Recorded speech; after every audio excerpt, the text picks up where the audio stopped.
পদত্যাগ করলেই ওনাকে ক্ষমা করা যাবে? উনি বলেছিলেন, উনি কি ইন্তেকাল করেছে? এই পার্টি হাবিবুল আওয়ালকে যেখানেই পান সেখানেই গণধোলাই দিতে হবে। ভাই আমার, আমি 3টা নির্বাচন করেছি, ঢাকা দক্ষিণ সিটি কর্পোরেশন 3টা নির্বাচন, রেজিস্ট্রার তাপসের সাথে করেছি, সাহিত্যভবনের সাথে করেছি। এই ঢাকা বছর যাব এই দেশকে কারা শোষণ করেছে আমাদের জানা আছে।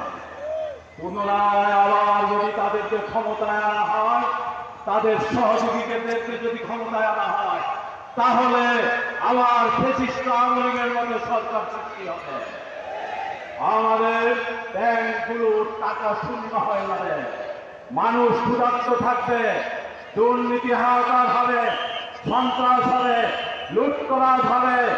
অতএব যারা 52 বছর ক্ষমতায় ছিল, ক্ষমতায় যাওয়ার জন্য ওই শোষক জালেমদেরকে হাওয়া ভবন, গণভবন, আয়নাঘর সৃষ্টি করার জন্য যারা সহযোগিতা করেছে, তাদেরকে পুনরায় ক্ষমতায় আনা যাবে না।